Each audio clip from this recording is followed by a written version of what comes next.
ఉచిత ఇసుక చెప్పాం, ఉచిత ఇసుక ఇస్తాను ఇచ్చాం. ఇప్పుడు దాన్ని కూడా కొంతమంది విమర్శిస్తున్నారు.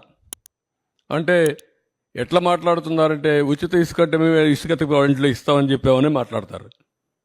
లేకుంటే నేనే మళ్ళీ ఇల్లు కూడా కట్టిస్తాను, లేకుంటే వాళ్ళ ఇంట్లో కూడా పొలాన్ని నేను పని చేస్తాను అని చెప్తారు. ఏం చెప్పమంటారు వాళ్ళని? ఇది రాజకీయం.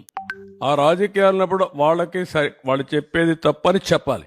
దీనికంటే ట్రాన్స్పరెంట్ పాలసీ ఏముందంటే జిల్లాలకు అప్పచెప్పాం, స్టాక్స్ అన్ని వాళ్ళకే ఇచ్చేసాం, అక్కడ ఇసుక తీయమన్నాం. ఏ నదిలో అయినా ఏ కాలువలో అయినా ఇసుకుంటే వాళ్ళ ట్రాక్టర్ ఉంటే ట్రాక్టర్కి, ఎడ్ల బండి ఉంటే ఎడ్ల బండికి నెత్తి మీద పెట్టుకోగలిగితే నెత్తి మీద పెట్టుకుని తీసుకుపోమంటున్నాం. What more you want? మీరు పోయి ఎత్తపోండి, ఈయన కూడా పొమ్మనండి.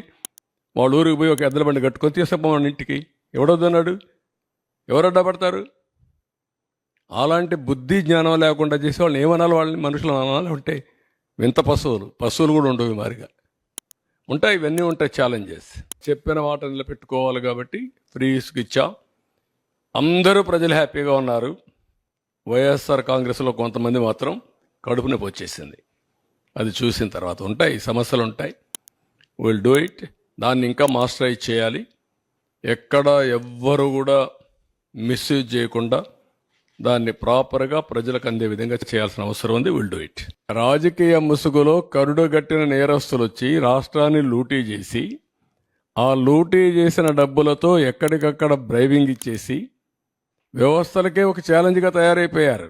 అది ఒక సమస్య ఉంది నాకు ఇక్కడ. మీరు గుర్తుపెట్టుకోవాలి, వ్యవస్థలో 5 ఏళ్లు సంపాదించిన డబ్బులుంది. ఏ వ్యవస్థనైనా కొనే శక్తి ఉంది.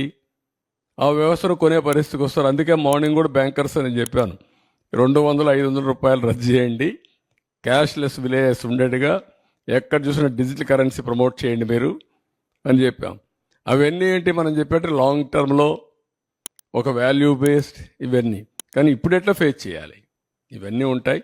ఎవరు ఎన్ని అరిచినా, ఎన్ని బెదిరింపులు చేసినా ఐఎమ్ వెరీ క్లియర్, ఎవ్వరు కూడా నేరస్తులు తప్పించుకోలేరు, అవినీతి పరులు తప్పించుకోలేరు. ఎక్కడా విక్టిమైజేషన్ ఉండదు ఈ గవర్నమెంట్లో.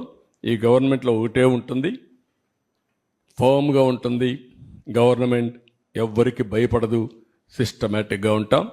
ఎవరు తప్పు చేసినా, ఎవరు రాజకీయ ముసుగులో బెదిరించాలన్నా ఆ బెదిరింపులకు ప్రభుత్వం భయపడదు.